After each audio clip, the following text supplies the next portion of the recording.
IQ žurnalas Šiauliuose kvietė į dirbtinio intelekto priešpiečius, kuriuose politikos ir verslo atstovai diskutavo apie dirbtinio intelekto vaidmenį versle ir pramonėje. Ir šį kartą buvo toks eksperimentas, kitose miestuose dar to nedarėme, tai būtent forumas apie dirbtinį intelektą. Mes jį pavadinom dirbtinio intelekto priešpiečiais, turėjom šiek tiek kavos ir sumuštinių ir pyragaičių.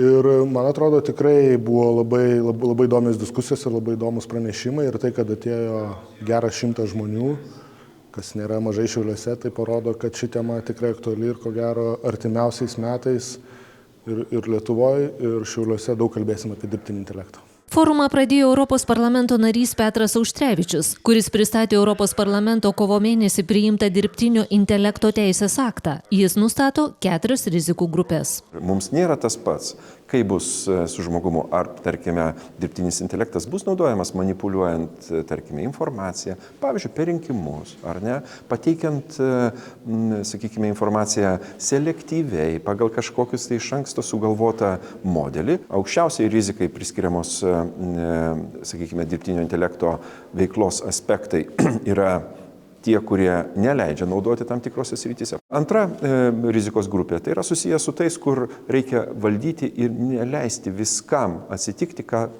dirbtinis intelektas galbūt nori pasiūlyti. Ir yra tos 2 kategorijos, kur viena apskritai nėra jokios rizikos ir dirbtinis intelektas puikiai, pavyzdžiui, masiniai gamyboje ir kitur, o kitur, kur reikia rasti tam tikras taisyklės. Šiai dienai didžiausia problema yra, kad ne kiekvienas iš mūsų žinome, kaip dirbtinį intelektą priimti ir praktiškai panaudoti. Kad būtų geriau įsivaizduoti, forume pateikti ir Lietuvos įmonių sėkmės pavyzdžiai.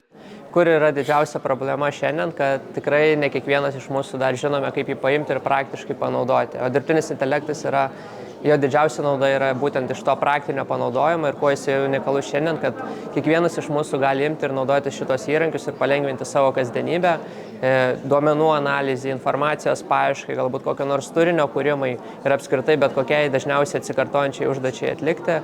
Su labai nedidelėmis investicijomis vienas iš tokių pavyzdžių galėtų būti dažniausiai mūsų visų, kiekvienas verslas turi kurti vertės pasiūlymus arba pildyti tam tikrus pasiūlymus apskritai mūsų potencialiems klientams. Ar ne? Ir ten yra daug atsikartojančios šabloniškos informacijos, skiriasi dažniausiai tik kaina, paslaugos pavadinimas, bet mes jį taip daugiau mažiau tą patį šabloną rašome. Ar ne? Ir tai galėtų būti viena iš tų sričių, kurią mes galime labai paprastai palengvinti su dirbtiniu intelektu, pašalinant bet kokį mechaninį darbą, nes dirbtinis intelektas gali visus tas grafas skaičius užpildyti už mūsų automatiškai ir tą po truputį įdiegia vis daugiau Lietuvos įmonių. Dėl greitos skaitmenizacijos ir dėl procesų atsiradusių pramonėje, dirbtinis intelektas pagelbėja įvairiose srityse. Vienas iš pagrindinių panaudojimo yra vaizdų atpažinimai arba kokybės kontrolė. Tai galina greitai, autonomiškai, be žmogaus įsikišimo nustatyti defektus, pašalinti gamybos eigoje, pagerinant produkcijos kokybę, pelningumą. Kitas yra saugumo užtikrinimas tiek pačioje darbo erdvėje, tiek darbuotojų darbo aplinkoje. Tai kadangi daug mašinų dirba šalia darbuotojų, tai dirbtinis intelektas gelbėja gyvybės. Jeigu gaminiui kažkokia nutinka neplanuota operacija, tai jis iš karto įspėja, sustabdo kitus procesus ir gali palengvinti gamybos planavimą. Taip pat ir gamybos pačiam planavime, vidiniam logistikoje. Forumo pabaigoje pranešėjų pristatymus apibendrino diskusiją, prie kurios prisijungė ir Šiaulių prekybos pramonės ir amatų rūmų prezidentas. Šiandien dienai šią sąvoką operuoja bent 80% visuomenės. Apie 20% žino, ką tai reiškia. Ir labai apmaudu, bet tik 1% ją naudoja ir naudoja savo darbinėje veikloje. Tai manom, kad šitas renginys ir atvers akis ir paskatins daugiau visuomenės atsižvelgti į technologijų pokyčius ir kartu pradėti taikyti šitas technologijas naujoves savo praktikoje.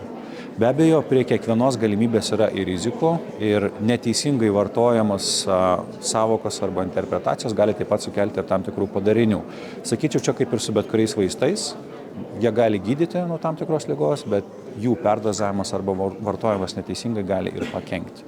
Tai visa ši diena šiandien apie tai yra, kaip naudoti, kaip teisingai naudoti, kaip išvengti grėsmių, kurias galėtų kilti. Renginį IQ organizuoja kartu su Europos parlamento biuru Lietuvoje, Vilniaus universiteto Šiaulių akademija, Šiaulių prekybos, pramonės ir amatų rūmais.